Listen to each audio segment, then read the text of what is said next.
Good people, good people, good people. Welcome back to the Gumptown Podcast, episode 178. I'm Doug B. If you tuned in to this podcast, thank you for your time and your attention. I really appreciate you giving it a shot. Today's guest is the founder and owner of 2020 Productions. I'm looking forward to this conversation. I'm sure we'll all be inspired by his story. Let's chop it up with Jason Miller. Jason, how's it going, man? Blessed and highly favored, man. Looking down at the flowers and up at the roots. You know what I mean? Yes, sir. Love to hear it, man. Love to hear it. First things first, thank you for taking time out of your schedule to chop it up with me a few minutes. I really appreciate it. Absolutely no problem. Yes, sir. Of course, here to talk about all the great things you got going on with 2020 Productions. But before we talk business, let's get to know the man behind the brand. Born and raised in Detroit, Michigan. What was your upbringing like in the Motown? Well, I was born in Detroit. I'm actually, I really call myself a Gumtown person. I went to junior high and high school here, so you know what I mean. I claim Montgomery to the fullest. But Detroit was cold. uh, my mother worked night shift, so she found it better for my grandparents to help raise me down here in the south. So I claim that much for it. Okay, I appreciate the transparency. And yeah, you definitely from the Gump, man. You went to junior high and high school. Yeah, you definitely you one of us, man. Brubaker and the Jefferson Davis High School. You know what I'm saying? The JD. So Respect, hey, respect, man. I went to Lee and JD. They've changed names since then, but we'll always know them as that because yeah, hey, that's what's on my diploma. Lee is on my diploma. I don't that's what's on my diploma. Right. exactly. I don't condone their actions and what they did in this lifetime, but it's on my diploma, so I'm gonna roll with it.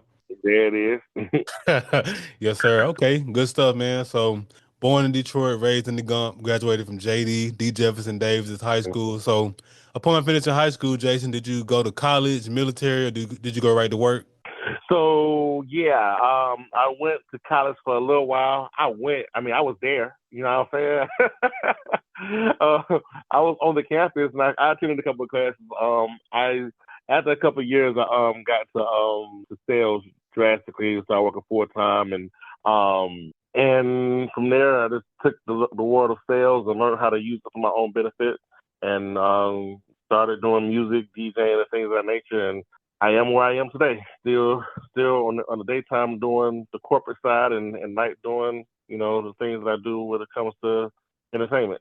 Okay, sounds good, man. So, as far as college, where did you attend? I went to Troy State University, not Troy University. I went to Troy State University.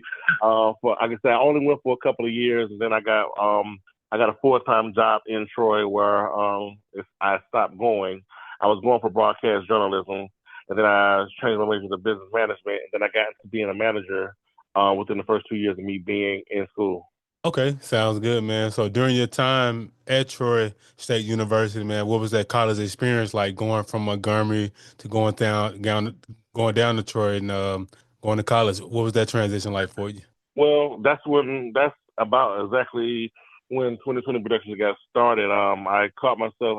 I really always had a big love for music, and when I was there in Troy, one of my friends who was a DJ, he had to leave for a little while, and I took over the ones and twos, and that made me realize that I knew how to control the crowd.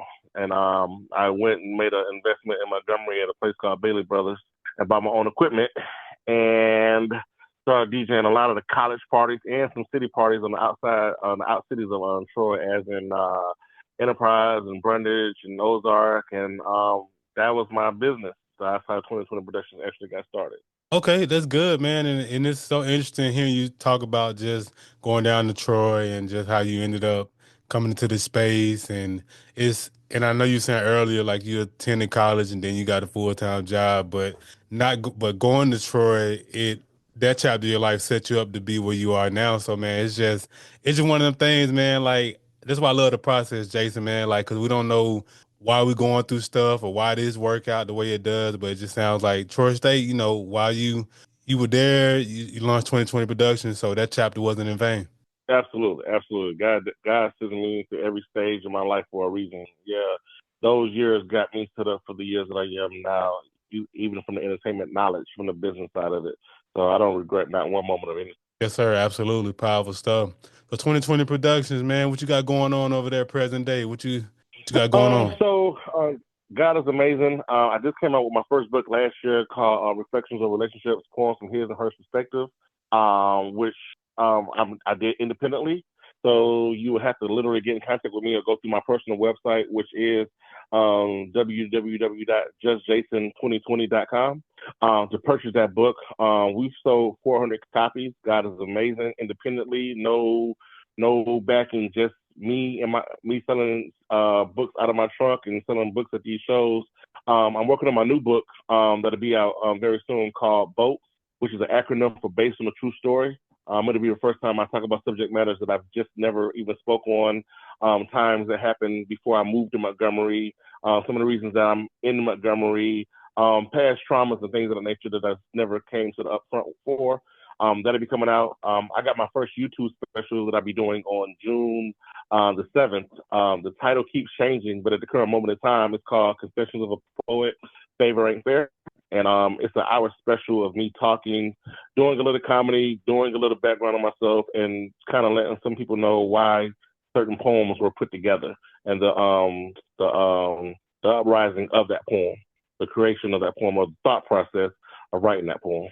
Okay, good stuff, man. Man, just hearing you talk about what you got going on, what's coming down the pipeline, man, just and especially just that piece of the upcoming book where you're gonna speak on past traumas, man. I'm I commend you, man. I think it's great that you're gonna put that into the art and getting it out there to the world. And I mean, man, I just think that's great, man. And I'm pretty sure, are you still writing it? Are you done right? Are you still in the process of writing it? I've actually wrote it. I'm in the Okay. process of editing it, and getting my publisher to get it how we want to. If we want to making last finishing touches, as in if we want to do any artwork. I haven't wrote the prelude or the excerpt at the end, but as the actual poems for the book, they're wrote. Just have to when I'm in my head, things don't get put on the pad sometimes in the right way. So I know I write kind of unorthodox, so I'm editing it for the reader to be able to understand without me performing it, because it's going to be in the book versus me them using their ears to hear me behind a microphone. Okay, sounds good, man. Powerful stuff. And the Yeah. Reflections on Relationships book, you sold 400 copies independently. I want to congratulate you, first of all, man. That's dope. And God is amazing, man. When I do shows, and sometimes I do a show and I sell 15, 20 books here and there. Yeah. When I do my orders, I have to order them in bulk, which kind of hurts me economically. But hey, it's okay. Sometimes you got to sow that seed to get that, that harvest you want, right? And so when I order my books, they come in shipments of 125. And yeah, we've had to order over 3 shipments. So to say God is amazing. Yes, sir, absolutely. And you just investing in yourself. That's what it's all about. I mean, it's not money spent, it's money invested because you buying those books in bulk and getting them out to the world, getting your message out to the world, man. That's how the brand's gonna continue to grow. So that's great that Yes, you're sir. willing, yes, sir. And that's great that you're willing to invest in yourself and bet on yourself and independently releasing a book, 400 copies. I mean, that ain't no small feat, man. That's a big deal, man. Like 400 copies sold, like that's a big deal, Jason, man. So appreciate you. God is amazing. Absolutely, for sure. So how long did it take you to write that book from cover to cover? Wow, that's a phenomenal question. I don't want to get too deep, but I am a man of God, right? And I was actually getting ready to come out with boats, and he literally told me it wasn't time yet. He told me it wasn't time, and he came up with the whole concept of reflections of relationships. I changed the name a little bit because it was originally called poems from her perspective, and I was like, no, I got to get the guy's perspective in as well. So the book is made to help people in marriages, to be in healthy marriages, healthy relationships, the communication, the reason, to benefit. Long story short, to answer the question, I wrote that book, man. I know you're not gonna believe me, but I wrote that book like in 21 days. Like seriously, like I let the Lord take my pen, and I started writing a poem like every day, and it took me more time to get it put together for sale than actually writing the book. Yeah, yeah, true Okay. story. No, 21 days isn't far-fetched, especially if you hit that groove and it sounds like, man, you got in that groove. And like you said, God led you. He led the pen. So, nah, 21 days, nah, man, I 100% believe you, man. Especially like you get in that, Yeah, that flow state of work. Hey, magic happens, man. So I appreciate you for yeah. yes, sir. Like letting us know how long that process took, and just in terms of you being a poet, spoken word artist. So when did you first discover you had this gift of gab? Cause everybody can't do it, Jason. Everybody can't get up on that stage and do that spoken word. Cause trust me. Yeah, So yeah, so when did you yeah. discover you had that gift? I've always loved to write. I've always loved to write. Back in my younger days, before the white beard came, I used to also do music, and so doing music came very easy for me to write music, R&B. Um, at one point, I guess you could say I consider myself to be a rapper. I did rap music, not the the hardcore rap, but I was kind of like I was the Kanye West before Kanye West came around. So I was always the lyricist. And long story short, once I realized that that business wasn't being economically productive as we wanted it to be, me and my crew, we had to come together with a game plan. And long story short, we was like, we're not sure what we're gonna do right now, but keep writing. And that's what we get. That's what I kept doing. I just kept writing. And what we come to find out was some of my lyrics were better without music. And instead of rapping them, we started talking them, and then that's when I became a poet. And I kept writing, and I no longer needed the beats anymore, and and in a direct career, and I transitioned to the spoken word. Okay, sounds good, man. And I just love to hear that journey, just hearing you go through your journey, man, and just being willing to pivot and realizing, hey, it's time to make some adjustments. And I understand, like you say, you said, you was on that Kanye West level, that conscious level, but you just realized it was Yeah. time to make those adjustments. And hey, man, hats off to you for your self awareness because you could have easily stayed in that pocket and probably wouldn't open. I mean, not to say we'll never know how things would have turned out. I mean, at the end of the day, but it's good that Hmm. you, yeah. So it was good. It's good that you were willing to identify, hey, it's time to make a shift, make the pivot, and be willing to make the pivot. Man, that's good stuff. Absolutely, absolutely. Got to make adjustments and audibles where you fit, see and fit need be. Yes, sir. Absolutely. Because otherwise, I mean, you may be cheating yourself out of opportunities and partnerships and things of that nature, man, if you're unwilling to make those pivots. So that's good that you're willing to make those pivots and continue to rock and roll and do great things. So, two-time Alabama Music Award winner. First of all, congratulations. So, when did you win those awards and what were they for? Wow, you did some research. Oh man, if I hope I got the years right. And I apologize. I think those years were 2020 and 2022. The first one I won was for artist next artist to likely blow, and the second award was for spoken word artist of the year. Yeah, yep. And yeah, I won those two separate different years. Yep. Okay, congrats, man. Yeah, that's great, man. That's good stuff. Thank you, Two-time sir. award winner, man. I mean, doing great things, continue to make that impact. And yeah, I appreciate you for sharing that. And again, huge congrats on the success and of course continued success that's coming down the pipeline for you. Thank you, my brother. Yes, sir. Absolutely. So, of course, we know 2020, it was an interesting time. Everything shut down. The world shut down. Everybody was in the house, the pandemic. And I never make light of that situation because people lost lives and relatives. But I do have to ask you, Jason, during that time, you being an artist, you being used to being in front of crowds and things of that nature, how did you pivot with 2020 productions during the pandemic? You know what, man? It was crazy, and there was major adjustments having to be made. I lost a lot of sponsorships during that time because hey, people couldn't get outside. So when I do shows, I have sometimes I have sponsors and people who back me, and people were scared, including myself. I had to cancel one of my biggest shows ever that March that was supposed to be thrown right here in Montgomery at my place, and everybody was scared. So you had to maneuver. It definitely hurt economically. I don't have an opportunity to sell tickets and be in front of my people. So again, we converted to a lot of social media. We did some live shows. Free, just come in, just to keep ourselves relevant. You know what I'm saying? Just want to be relevant to the situation for when we get out of it. You know what I mean? And and since then, I say, life causes you to make adjustments. So since that time period, I don't even make like physical tickets anymore because remember everybody was so scared to touch money and touch tickets and whatever. So now my tickets are all digital. And you just persevere. That's all we could do, to stay relevant. when people can't support you if they don't recognize that you exist, right? So I kept doing poems through, reels on social media or going Facebook Live and doing something just to make sure hey, I'm still here.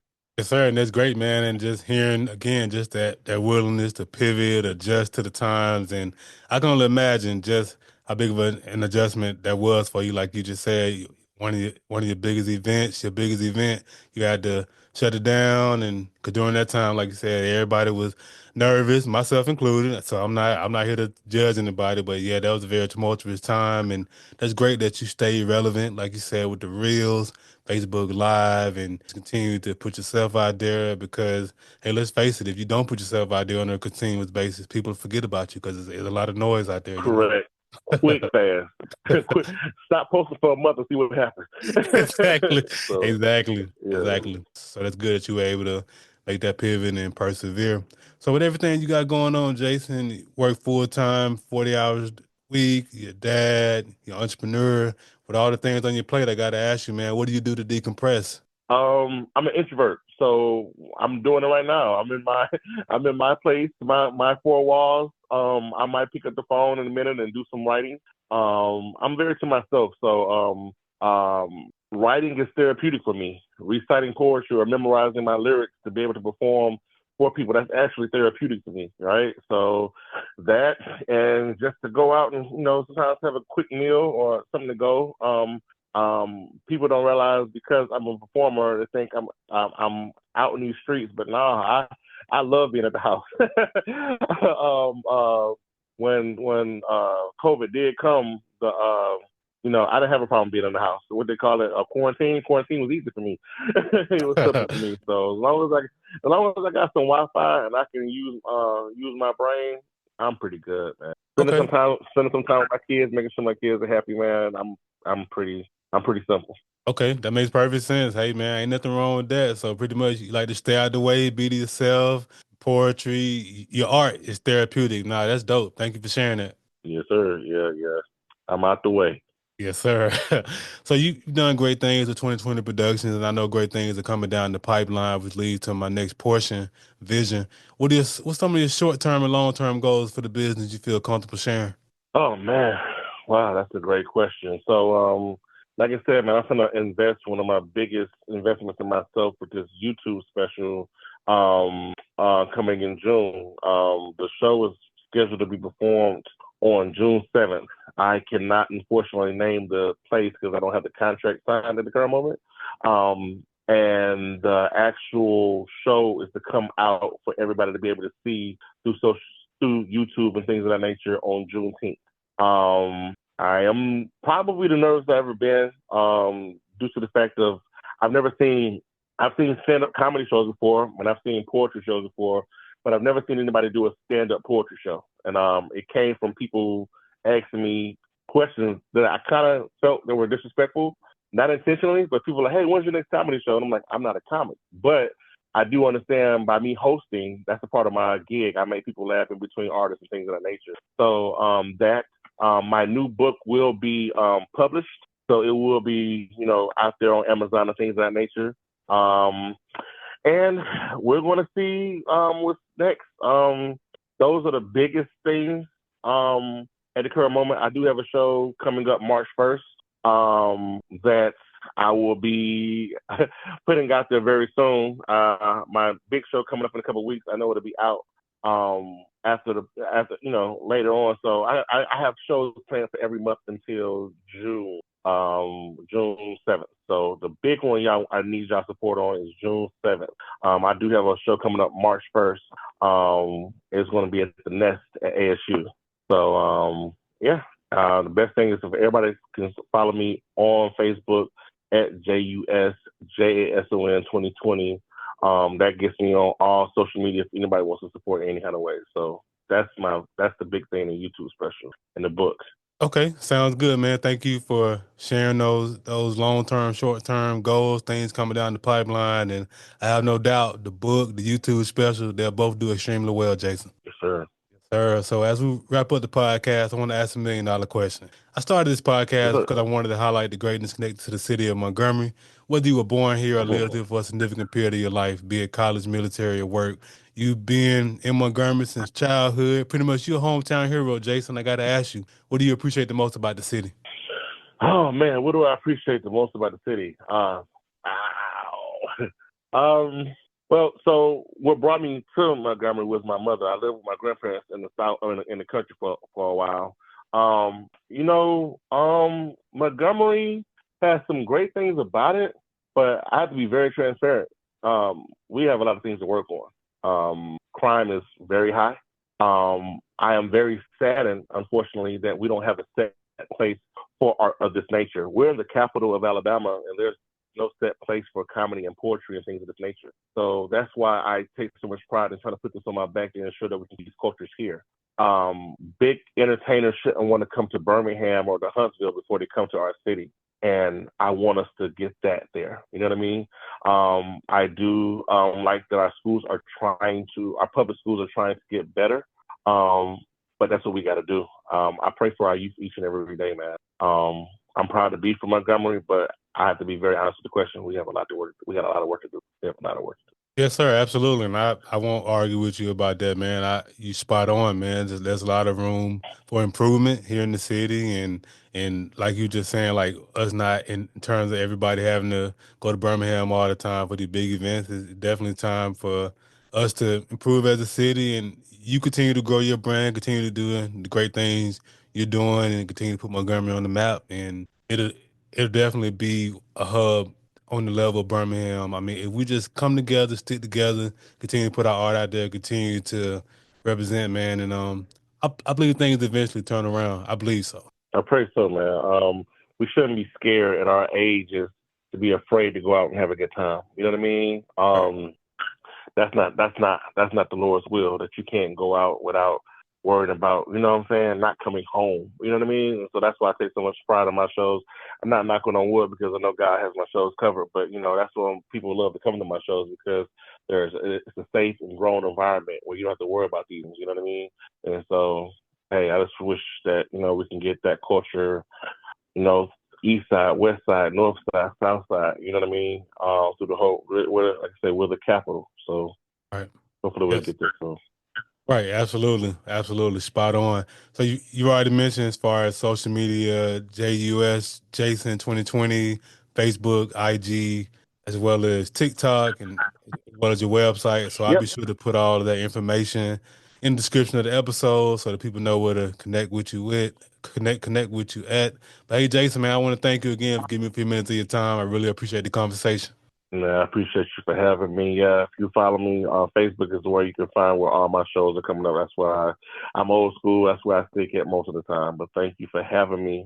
Thank you for giving me the opportunity to come on your podcast. And I'm praying and blessing, wishing that your podcast gets over 1 million followers and views, and you can simply keep going, brother. Seriously. Yes, sir. Appreciate it. Good people, that concludes another dope episode of the Gumptown Podcast. In the meantime, in between time, y'all know what to do. Be blessed, be safe, but most importantly, have the audacity to be you. Gone.